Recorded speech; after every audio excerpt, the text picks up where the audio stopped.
2026, wizara imeendelea na hatua za kuunganisha Bodi ya Nyama Tanzania na Bodi ya Maziwa Tanzania ili kuunda bodi itakayosimamia mazao yote ya mifugo.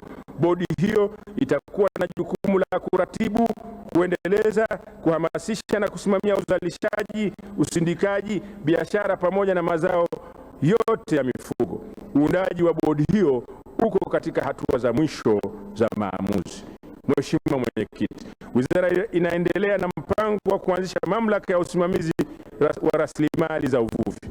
Mamlaka itakayoundwa itawezesha usimamizi endelevu wa rasilimali za uvuvi na ukuzaji viumbe maji, kuongezeka ufanisi katika uzalishaji wa mazao ya uvuvi, usalama wa chakula, ukusanyaji wa maduhuli na kuongeza mchango wa sekta katika pato la taifa.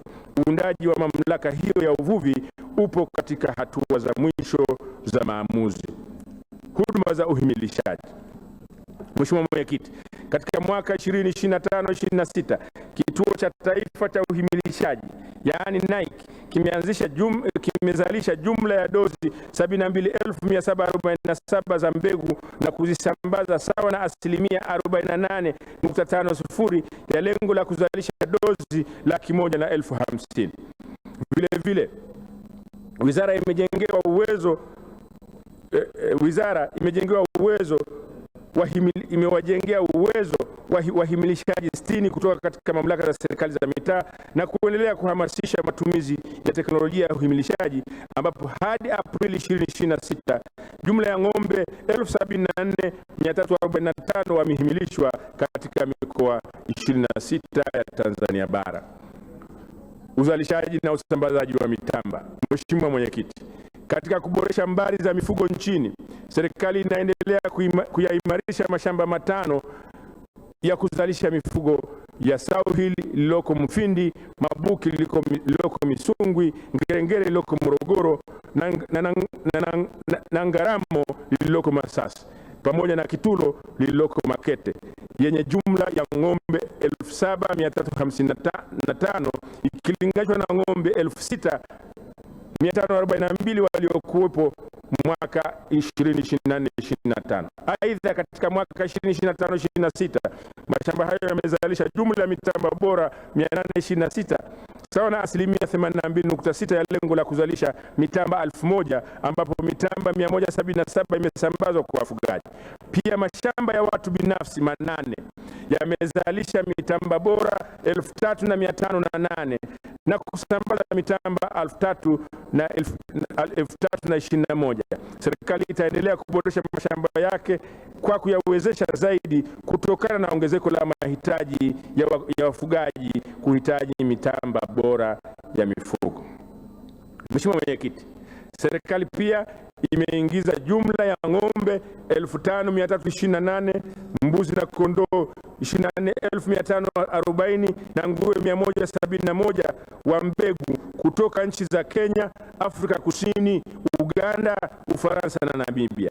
Aidha, kwa madhumuni hayo, jumla ya dozi 22,567 za mbegu za ng'ombe na jumla ya dozi 40 za mbegu bora za nguruwe ziliagizwa kutoka nchi za Denmark, Brazil, Ufaransa, Afrika Kusini na Marekani. Taarifa zaidi inapatikana katika ukurasa wa 30 hadi 33 wa kitabu cha hotuba.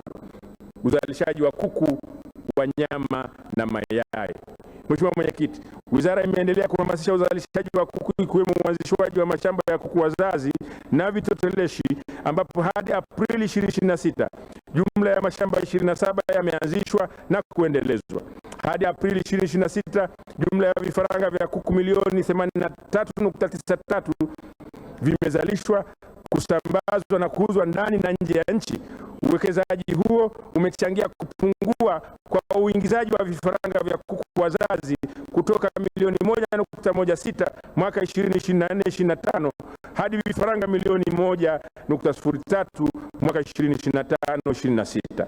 Aidha, mauzo ya vifaranga kwenda nje ya nchi yameongezeka kutoka vifaranga milioni 1.91 mwaka 2024-25 hadi vifaranga milioni 5.75 mwaka 25-26.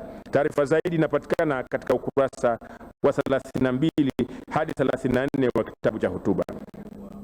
biashara ya mifugo na mazao yake. Mheshimiwa Mwenyekiti, Wizara kupitia Bodi ya Nyama Tanzania imeendelea kuratibu na kusimamia mauzo ya nyama kwenda nje ya nchi. Hadi Aprili 26, jumla ya tani 12,763.77 zenye thamani ya dola za Marekani milioni 54.65 zimeuzwa nje ya nchi ikilinganishwa na tani 9,913.61 zenye thamani ya dola za Marekani milioni 40.37 zilizouzwa kipindi kama hicho katika mwaka wa fedha 2024/25, sawa na ongezeko la asilimia 22.3. Mafanikio haya yamefikiwa kupitia hatua zilizochukuliwa na serikali ya awamu ya 6 inayoongozwa na Mheshimiwa Dr. Samia Suluhu Hassan, Rais wa Jamhuri ya Muungano wa Tanzania, anayoendelea kuifanya kwa umahiri kupitia diplomasia ya uchumi. Mheshimiwa Mwenyekiti, Wizara kupitia Bodi ya Maziwa Tanzania imeendelea kusimamia biashara ya maziwa nchini, ambapo jumla ya lita za maziwa milioni 101.48 zenye thamani ya shilingi bilioni 152.22 zilisindikwa na kuuzwa katika masoko ya ndani na nje ndani ya nchi. Aidha, vibali vya kuingiza maziwa kutoka nje ya nchi vimepungua kutoka vibali 630 vyenye jumla ya lita milioni 11.55 zenye thamani ya shilingi bilioni 22.97 mwaka 24/25 hadi vibali 609 vyenye jumla ya lita milioni 10.09 zenye thamani ya shilingi bilioni 21.62 kwa mwaka 2025/26. Kutokana na hatua za serikali za kuweka mazingira mazuri ya uwekezaji na kuongeza usindikaji ndani ya nchi. Mheshimiwa Mwenyekiti,